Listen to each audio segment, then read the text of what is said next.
a tornado tears a peaceful neighborhood to pieces. I've seen something amazing that almost killed me.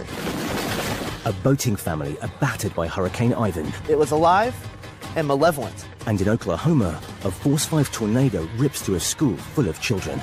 I've never been so frightened in my whole life.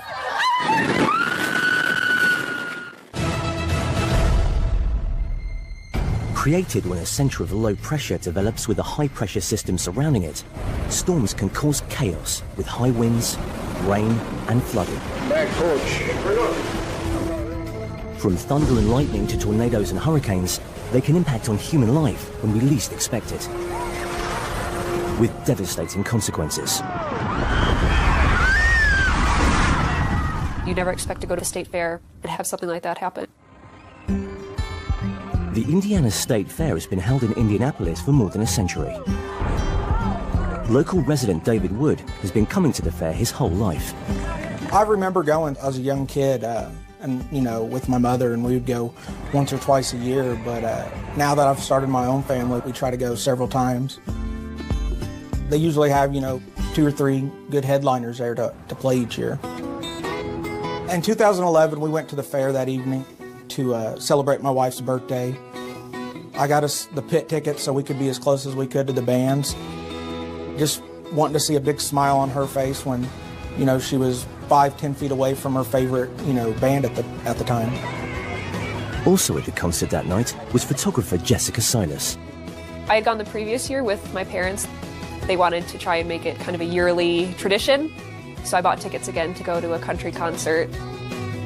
Unlike David, Jessica had gone for the cheaper seats in the sheltered grandstand away from the stage. My mom was really happy with our seats because I knew that there was a chance of severe storms that they were predicting later in the day, and she was saying how happy she was that we got the cheap seats. At 8:39 p.m., just 6 minutes before the headline act was due to go on stage, the National Weather Service issued a severe thunderstorm warning for the area. I was taking a lot of pictures of the storm approaching from the west, and it was just crazy how bright it was in the east, and then you turn and look in the west and it was pitch black. It was the most drastic change in color in the sky, light to dark, that I've ever seen, and you could just see that something was coming. We didn't think it was going to be too bad since they still had, stage crew up in the rigging to control the lighting. So we figured the show was going to go on, rain or shine, and then boom, it's right above you. The wind, it definitely came out of nowhere. It was just all of a sudden, just wind, a huge, huge gust of wind. It was painful because it was all the sand and dust and it was hitting us in the face, and people started screaming and pointing at it just because it was so out of nowhere. Heard all the metal clanking and seen the screen going back and forth and swaying around, but we planned on waiting it out to hold our good spot, because we knew if we went and stood under the grandstands until it passed, we probably wasn't going to get our prime location back. I pulled out the phone to start recording, then it seemed like a bigger blast came in and got all up under the stage equipment and the awning. At that moment, that's when I realized, things were turning for the worst.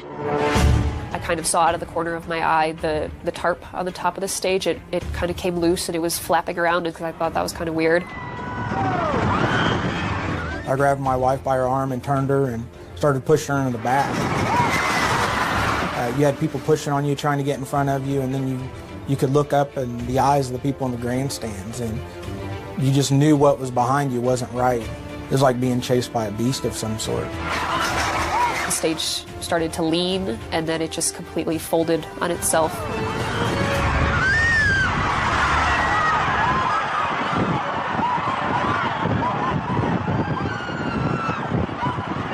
It was almost like a movie. It doesn't seem real because you just don't think that can actually happen. The strong winds had shifted concrete barriers used to anchor the stage rigging, causing the 32-ton structure to collapse.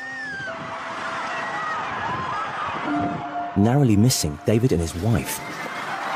Oh my God! It was like you felt the pressure of, all the equipment and the weight coming at you. It was like it was making its own gust of wind.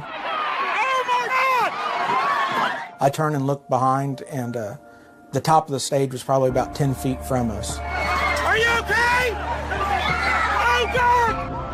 You kind of had people there just in shock, you know, holding their head, and you tell people were looking for friends and family members.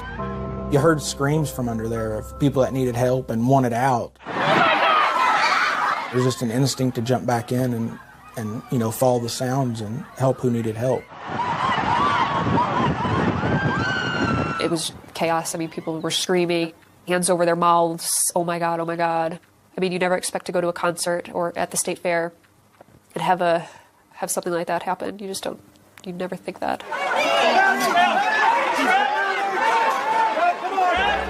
People laying around, hollering for help. You got people crawling and trying to get to others. It was just chaos. It's not moving. Calm down. Where's she bleeding from? I heard a lady, you know, screaming for help, and I seen blood all over her, and I initially thought, you know, she had a gash in her head or something, but it was her young daughter that was in her arm. I see her holding her arm, you know, close to her body, and up toward the shoulder, there was this open gash wound. We need a tourniquet! I knew to take my shirt off, and I was trying to wedge that between her body and her arm to tie it off and stop the bleeding. Hey, we need a medic really bad for this little girl! Right here! Right here! I just gave her my shirt for a tourniquet! It's breaking, come on, sir! Hey, we got a doctor, watch out! We got a doctor!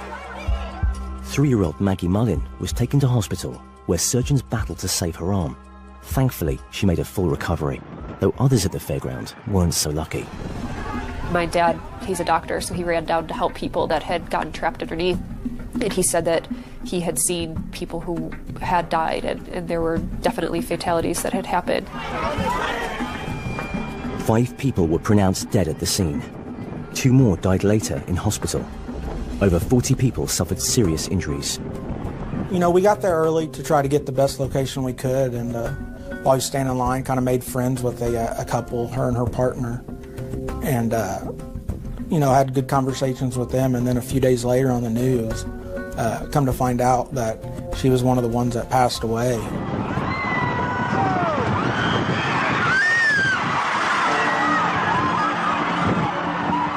That could have easily been one of us that, you know, got hit in the head or knocked out or trapped and, you know, killed under there also. And that's when it really sunk in. We were very, very lucky. Coming up on World's Worst Storms, Hurricane Katrina rips the soul from New Orleans. When it starts breaking houses away from their foundation, you know that's bad. And a school in Oklahoma is ripped to pieces by a maximum force tornado, as the children and teachers inside fear for their lives. I totally lost it.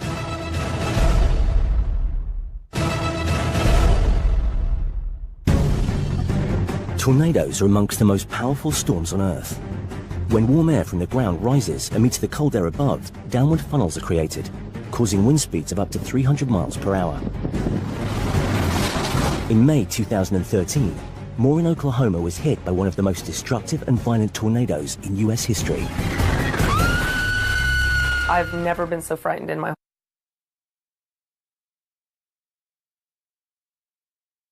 School teacher Robin Dieksik was at Briarwood Elementary with her class on that fateful day. The day before, there were some pretty bad storms in the area. I think that the community was a little bit on heightened awareness because of that.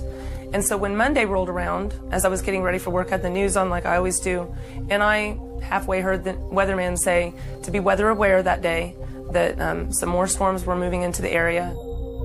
What Robin didn't know was that a mass of air southwest of the city was forming into a tornado. So I was standing up teaching in front of my class when our principal announced that we were going to go into our tornado safety precautions. And I said, guys, you have nothing to worry about. I'm their mom when they're not with their mom. As the storm approaches her school, Robin prepares her students for the worst. And I said, listen, if it gets serious, you better have your head tucked, protect your head with the back of your hands. We were in that position for a little while when one of our teachers yelled, get in the bathrooms. Sit down right out here! It had gone from precautionary to it's going to go overhead. Sit down right here! The approaching tornado is caught on camera 2 streets away by Charles Gafford, who who takes refuge in a storm shelter. You just kind of watch this cloud start from here, and then eventually it's that big, and then that big, and then the next thing you know, there's 2x4s falling 20 feet away from you. The tornado is a force 5 on the Fujita scale, the highest measurable intensity, causing winds of over 200 miles per hour. The roar is something that grows very gradually, but it becomes so intimidating when it's close to you, it's overbearing. It's okay. Robin and her students are inside the school bathroom when the tornado passes over. It was a very surreal, random, large pelting. Oh my God, I hate this. I know, it's okay, honey. It's okay. And it just kept amping up and amping up and amping up. Oh my God, I'm sorry, Rachel. I had maintained control. I had thought probably nothing is going to happen. And at that point, it ripped overhead.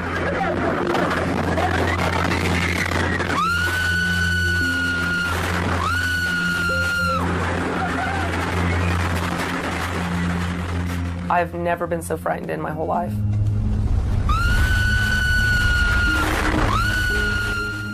I totally lost it, and I wasn't the teacher in control at that moment.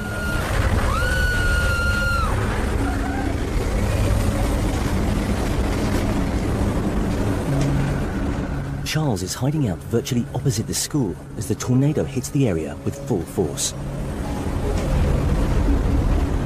The house that I was filming was still standing, but there were some houses that were parallel even on our side of the street that had been completely lifted up. That kind of leads to the school that was directly across the street from us, and that there's not an underground storm shelter for them. It's really just brick walls, and when you have an F5 tornado, those don't stand up against anything. As Robin and her students shelter in the bathroom, their school is ripped to shreds by the 200-mile-per-hour winds. It's almost over.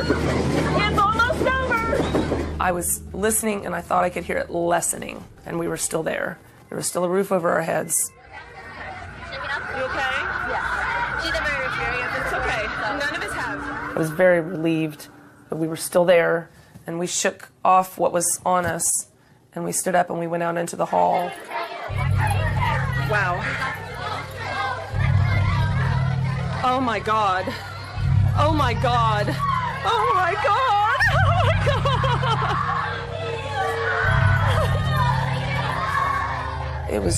It was a lot to absorb.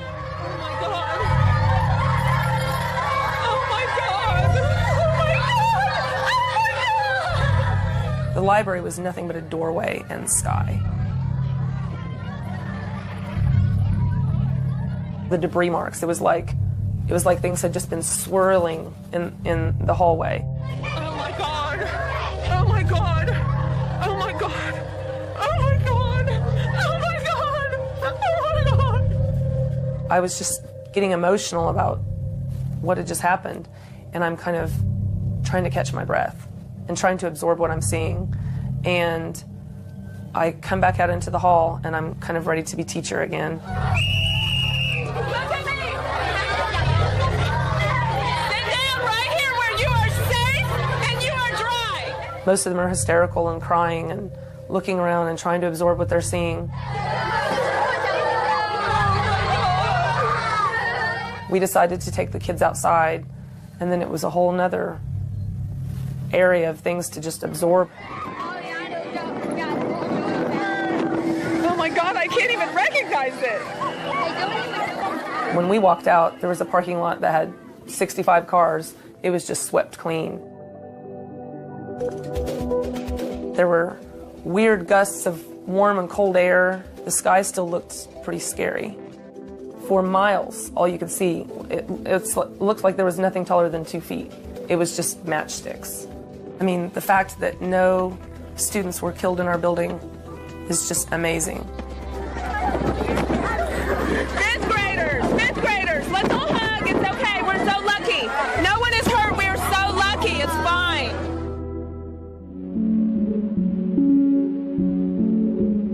Elsewhere, 24 people had been killed, nearly 400 injured, and over 1,000 buildings damaged or destroyed. Among the dead were 7 children from Plaza Towers Elementary, just over a mile away from Robin's own school. was these steps of realizing how serious it was, how lucky we were, how close we came to losing life in that building, how easily one of our kids could have been knocked out by a brick or crushed. 402, my classroom. This is the breezeway, the awning is gone. This is our office. We didn't do anything special that school family at Plaza Towers didn't do. It's just, it was a monster storm, and if you were not in the right spot right at that moment, there's nothing you could do.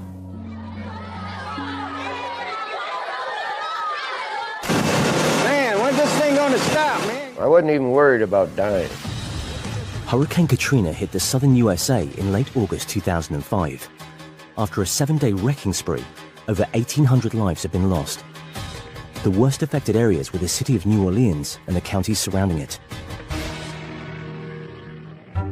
Former merchant marine Kennard Jackley and his wife Dookie have lived in the town of Slidell since 1973. They've experienced their fair share of hurricanes, and when they heard Katrina was coming, she decided to get out, whilst he decided to stay. I don't ever have to worry about Kennard. He's extremely creative and he's intuitive. He knows what to do. Dying don't mean nothing to me.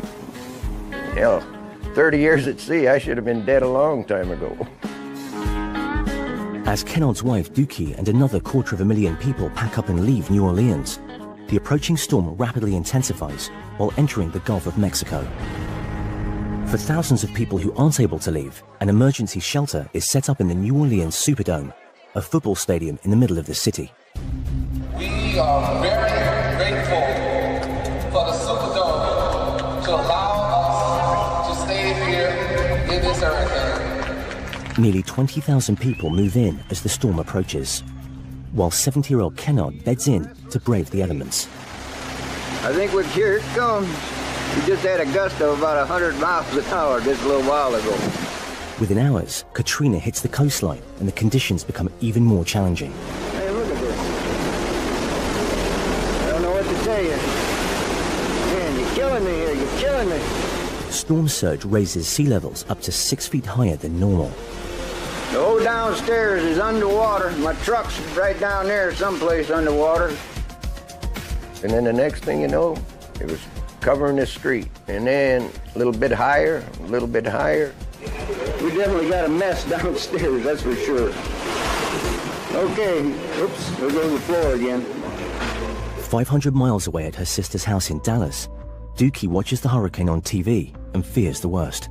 They were talking about, the height of the water, the storm surge, how strong it was, how areas were totally devastated. Nothing but junk now. Unbelievable. I just thought it was totally washed away, which it was. And I didn't see how he could have survived. Oh, bad, baby.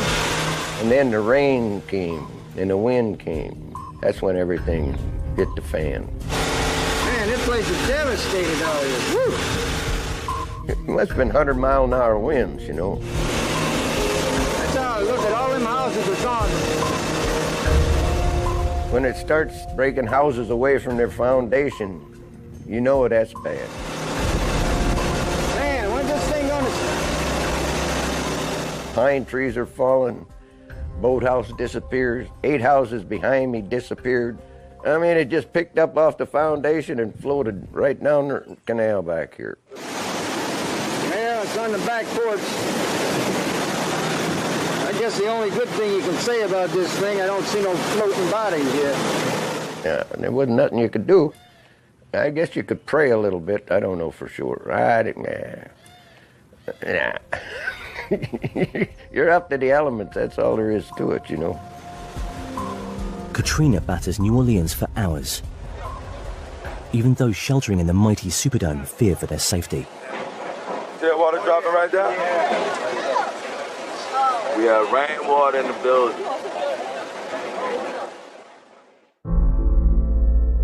The Mississippi River breaches its levees, flooding most of the city, causing over 700 deaths. Out of my stomach, I thought for sure that he was dead. Plain and simple, yes, I thought he was gone. I wasn't even worried about dying. That's for true, I'm not kidding. Well, this is the day after. Take a look at our front yard. It breaks your heart, man. I mean, it tears you up inside. You don't want to look at your neighborhood and see nothing but chaos. You hate to see anybody lose their world possessions, you know. You see my truck down there? Yeah, she was a good old girl. It was 5 days before Kennard was able to contact his wife, who still had no idea if he was dead or alive. He called me. Oh, my God. That was the happiest day of my life. Everything's fine out here.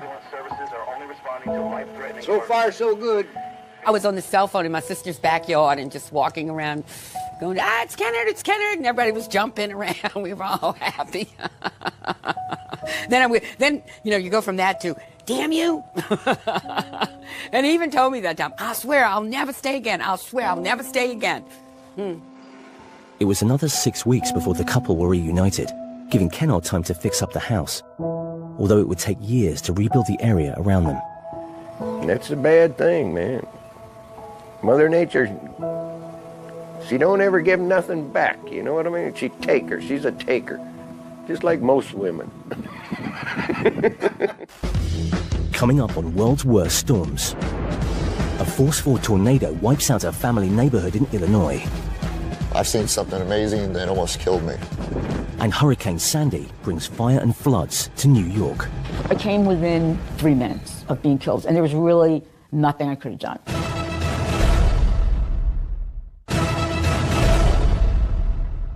Leave that door so I can get in. On the 17th of November 2013, the state of Illinois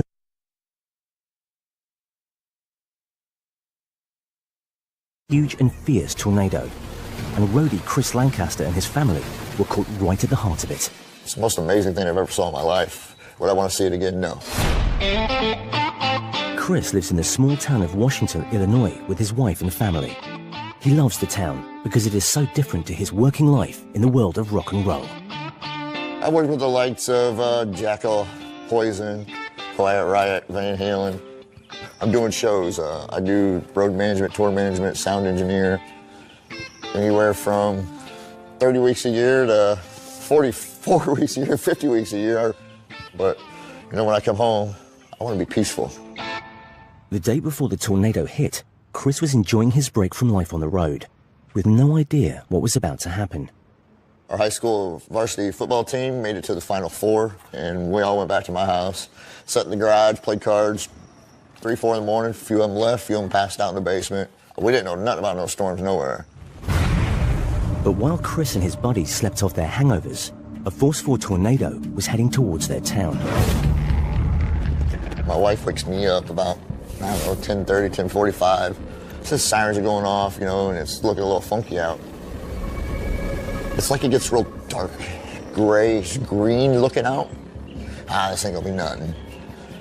I mean, I'm from the South, I'm used to hurricanes, you know. Another storm, it ain't no big deal. But, you know, as I went out back and just started watching it, and I just saw that one cloud come down and touch ground, and it stayed down.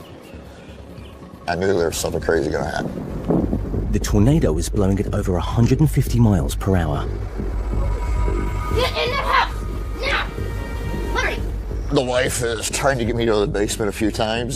She's freaking out. Chris! It's coming toward us! I'm going with my baby. Go with the babies! My son comes out. He's been looking at it, and I watched it coming and coming and coming and coming. That thing, that baby was moving. Oh my God! Holy shit! Look at this, bud! Run with me, okay? Cars, trucks, motorcycles, houses, what, you name it was flying. I mean, trees, you watch a tree snap off and it just, it sounds like a freight train coming at you. Whew, it's nuts. Within moments, the tornado is right next to Chris, who continues filming. Look at all the brush, bro! I really don't know what was going through my mind. I was mesmerized by it. They're beautiful, but they're also scary. all of a sudden it's right on your back door.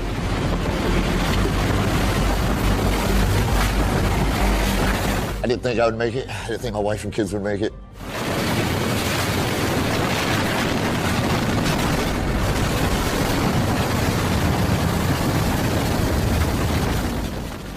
I literally thought, oh, lordy, lordy, here we go. You better get going.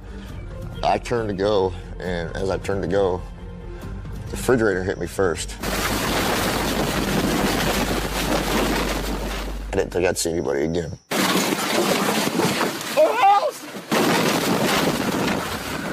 The violent winds throw Chris around until his family, sheltering in the basement, risk their own lives to pull him to safety.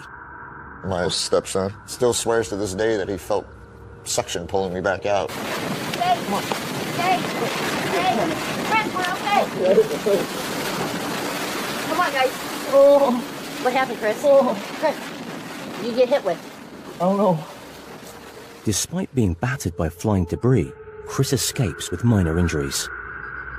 My eyesight went a little bad. I lost 5% of vision in my right eye. Like a slight concussion is all I really got out of it. I'm like a cat with 9 lives. Can't take me down. I've lived 10 lives.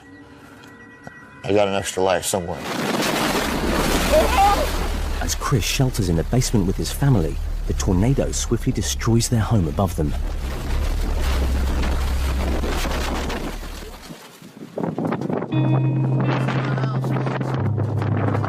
This is what my house looks like after a tornado came through. I seen a war zone. Houses, roofs, stoves, refrigerators, food, car, everything just mangled. Piles of debris everywhere. It looked like 9/11, you know, down there, ground zero. Just cry, man, just cry. That's all I could do.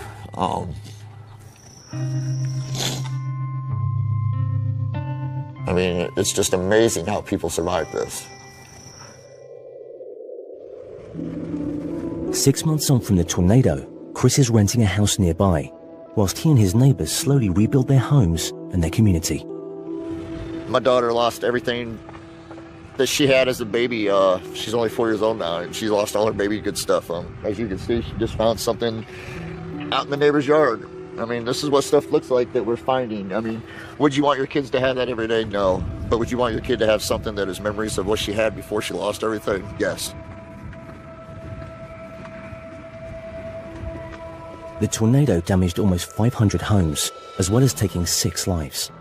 Chris knows just how close he came to losing his own. I've seen something amazing that almost killed me. Tropical cyclones, also known as hurricanes, form over warm ocean waters when the rising moist air cools to saturation, causing high winds and heavy rain. But the biggest threat to life when a hurricane makes landfall is the rise in sea levels, or storm surge, flooding homes and cutting off escape routes. In October 2012, Hurricane Sandy struck New York City with such devastating force that it caused $18 billion worth of damage. In Breezy Point in Queens, residents were rocked by the elements as the superstorm brought fire and floods to the tiny oceanfront neighborhood. I came within 3 minutes of being killed, and there was really nothing I could have done.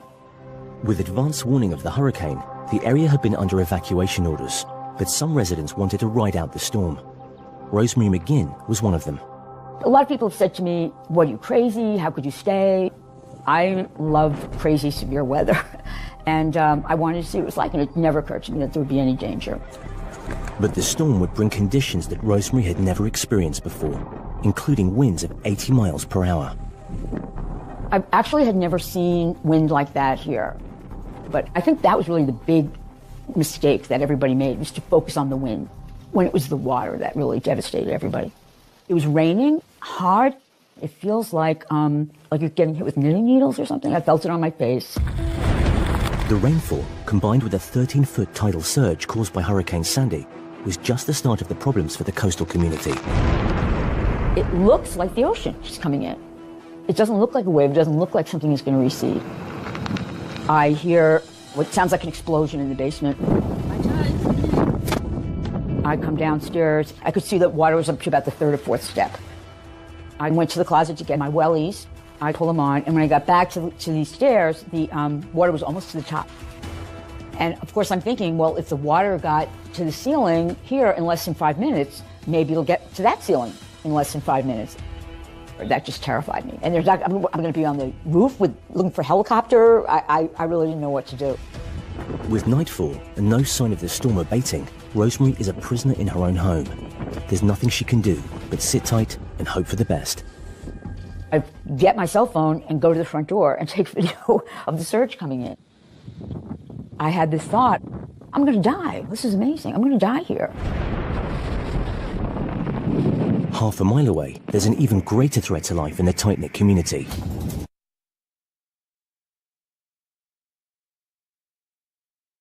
Electrical fire is raging out of control. The Fire Department of New York can offer only limited help, held at bay by the tidal surge. Our fire trucks at the time are now under 5 feet of water. And across the main road, there was a very strong current. The firehouse understands now that there's nothing that they can do, that we have to watch the fire just burn. Breezy Point during the hurricane. No FDMY, no volunteers for well over an hour. We got like a third alarm going here. Helpless, James knows there is nothing he can do as he watches the fire spread to his own home. My house was in the middle, and my mother and my aunt and my father and our neighbor are inside the house. The firemen are coming around to me telling me, you know, don't worry, it'll be okay, it'll work out. There wasn't anything you could tell me that they're conclusively alive at that point. Then, as I walked closer and closer, I realized that I only had my foundation left in my basement. Like at the bottom of a barbecue, it's just cindering ashes, smoldering remains. I had this sense of numbness. I'm thinking now that there's nothing else I can do for them. They stayed in the house, they went to sleep, and they're all dead. The absolute lowest point in my life. Across the neighborhood, Rosemary is contemplating her own fate. While I was sitting there looking at the water, someone banged on the door. And it's the guy down the block who has 7 kids. I open the door and start crying, and what's going to happen? What am I doing? And he says, don't worry, everything's okay. And then he says, can we just go upstairs and look out the window? But it's just all angry red over the horizon. You know, as far as I knew, the whole community could have burned down. It's hard to describe. I think I was in shock, really. Overnight, the tidal surge recedes and fires are slowly brought under control. 111 properties have been completely destroyed. The following morning, and the damage caused by Hurricane Sandy can be seen in the cold light of day. Whilst many residents lose their homes, for James, there is at least some good news. I had received a text from my aunt saying, we're sitting in the church, we're on the 2nd floor, everyone's all right, you know, come over and help us out, give us some blankets. I went over and I hugged my mom. They said when they saw the fire, they immediately started packing up and they had maybe 10 minutes to get out of the house. Across Breezy Point, residents are seeing their community as they've never seen it before. Broken and ravaged by the superstorm. Should have said the bay? Oh my God. I'm in awe of what happened. I have never seen anything like that before. Incredibly, only 1 fireman and 2 residents were injured during the storm. But Sandy had torn the community apart. A lot of people have left, abandoned their homes. It's made me more fond of the beach and more willing to be here and do the work and commit what it is to be here. You didn't know what was going to happen that night. How do we know what's going to happen the next time?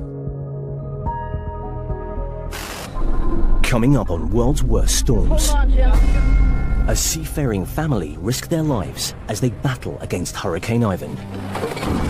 Oh, shit. It was alive and malevolent.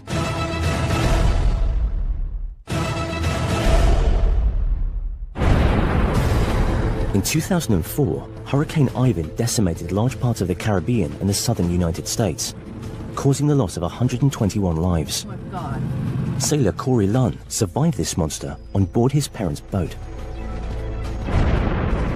Every time I thought it couldn't get worse, it did. I became very afraid that our lives were in danger.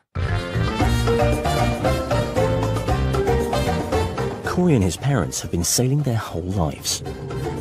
My parents lived on a boat when I was born, and they took me out to sea when I was 13 days old.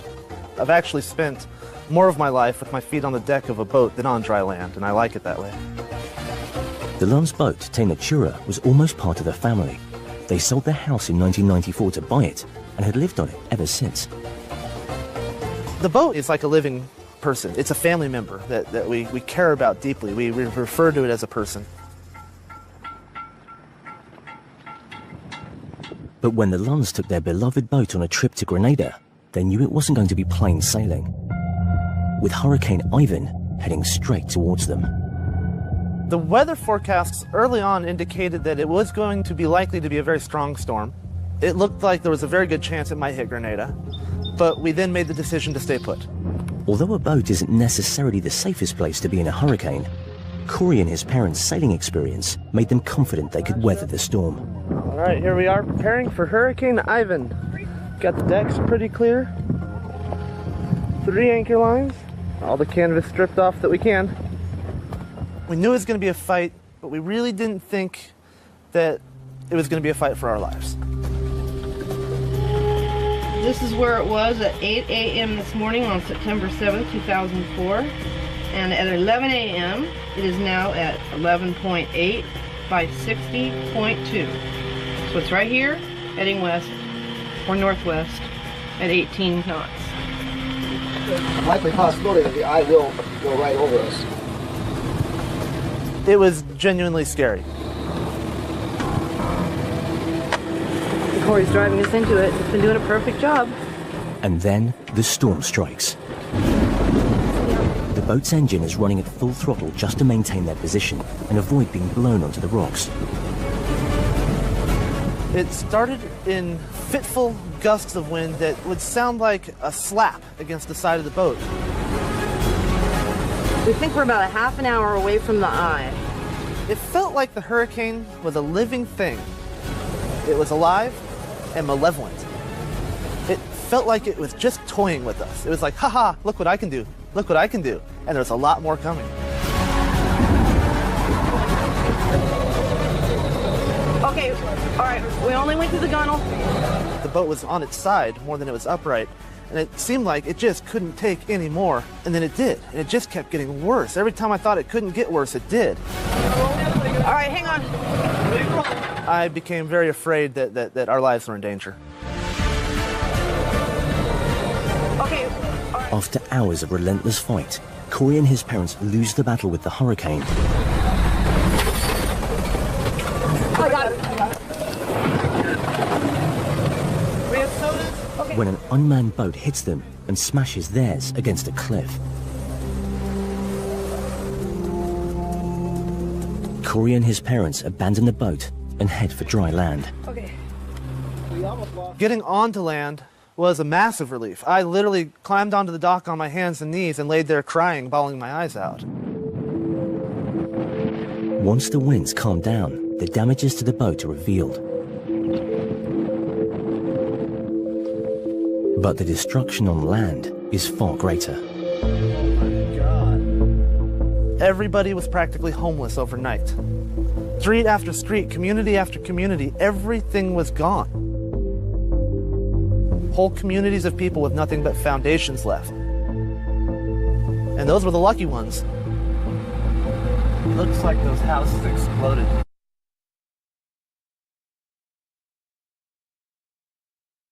A tornado tears a peaceful neighborhood to pieces. I've seen something amazing that almost killed me.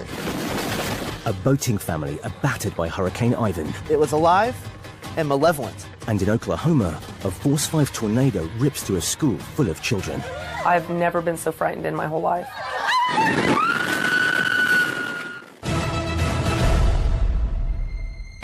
Created when a center of low pressure develops with a high pressure system surrounding it, storms can cause chaos with high winds, rain and flooding. Back porch. From thunder and lightning to tornadoes and hurricanes, they can impact on human life when we least expect it, with devastating consequences. You never expect to go to the state fair and have something like that happen. The Indiana State Fair has been held in Indianapolis for more than a century. Local resident David Wood has been coming to the fair his whole life.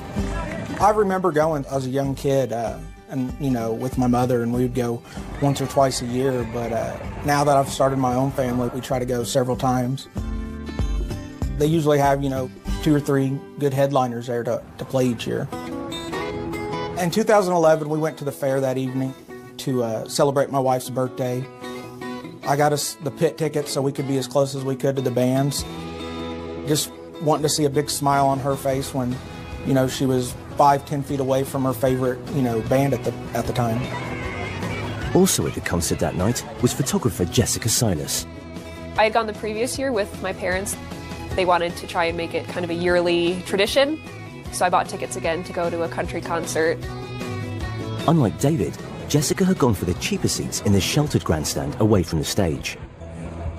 My mom was really happy with our seats because I knew that there was a chance of severe storms that they were predicting later in the day, and she was saying how happy she was that we got the cheap seats. At 8:39 p.m., just 6 minutes before the headline act was due to go on stage, the National Weather Service issued a severe thunderstorm warning for the area. I was taking a lot of pictures of the storm approaching from the west, and it was just crazy how bright it was in the east, and then you turn and look in the west and it was pitch black. It was the most drastic change in color in the sky, light to dark, that I've ever seen, and you could just see that something was coming. We didn't think it was going to be too bad since they still had, stage crew up in the rigging to control the lighting. So we figured the show was going to go on, rain or shine, and then boom, it's right above you. The wind, it definitely came out of nowhere. It was just all of a sudden, just wind, a huge, huge gust of wind. It was painful because it was all the sand and dust and it was hitting us in the face, and people started screaming and pointing at it just because it was so out of nowhere. Heard all the metal clanking and seeing the screen going back and forth and swaying around, but we planned on waiting it out to hold our good spot, because we knew if we went and stood under the grandstands until it passed, we probably wasn't going to get our prime location back. I pulled out the phone to start recording, and then it seemed like a bigger blast came in and got all up under the stage equipment and the awning. At that moment, that's when I realized, things were turning for the worst. I kind of saw out of the corner of my eye the tarp on the top of the stage. It kind of came loose and it was flapping around, because I thought that was kind of weird. I grabbed my wife by her arm and turned her and started pushing her in the back. You had people pushing on you, trying to get in front of you, and then you could look up in the eyes of the people in the grandstands, and you just knew what was behind you wasn't right. It was like being chased by a beast of some sort. The stage started to lean, and then it just completely folded on itself.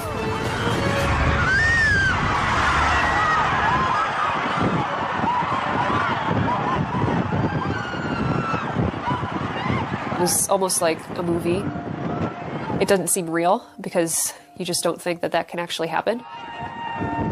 The strong winds had shifted concrete barriers used to anchor the stage rigging, causing the 32-ton structure to collapse. Narrowly missing David and his wife. Oh my God! It was like you felt the pressure of, all the equipment and the weight coming at you. It was like it was making its own gust of wind. I turned and looked behind, and the top of the stage was probably about 10 feet from us. Are you okay? Oh, God! You kind of had people there just in shock, holding their head, and you tell people were looking for friends and family members. You heard screams from under there of people that needed help and wanted out. It was just an instinct to jump back in and follow the sounds and help who needed help. it was chaos. I mean, people were screaming, hands over their mouths, oh my God, oh my God. I mean, you never expect to go to a concert or at the state fair and have something like that happen. You just don't, you never think that.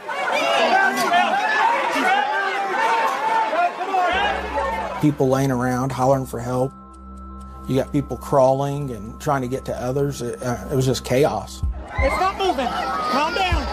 Where's she bleeding from? I heard a lady, screaming for help, and I seen blood all over her, and I initially thought, she had a gash in her head or something, but it was her young daughter that was in her arm. I see her holding her arm, close to her body, and up toward the shoulder, there's this open gash wound. Here! We need a tourniquet! I knew to take my shirt off, and I was trying to wedge that between her body and her arm to tie it off and stop the bleeding. Hey, we need a medic really bad for this little girl! Right here! Right here! I just gave him my shirt for a tourniquet! It's breaking! Come on, sir! Hey, we got a doctor! Watch out! We got a doctor! 3-year-old Maggie Mullin was taken to hospital, where surgeons battled to save her arm. Thankfully, she made a full recovery, though others at the fairground weren't so lucky. My dad, he's a doctor, so he ran down to help people that had gotten trapped underneath. And he said that he had seen people who had died, and there were definitely fatalities that had happened. 5 people were pronounced dead at the scene. 2 more died later in hospital. Over 40 people suffered serious injuries. We got there early to try to get the best location we could, and while we stand in line, kind of made friends with a couple, her and her partner, and had good conversations with them. And then a few days later on the news, come to find out that she was one of the ones that passed away.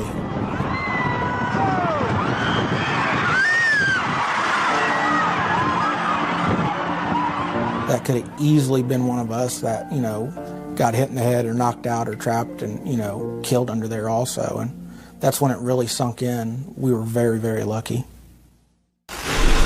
Coming up on World's Worst Storms, Hurricane Katrina rips the soul from New Orleans. When it starts breaking houses away from their foundation,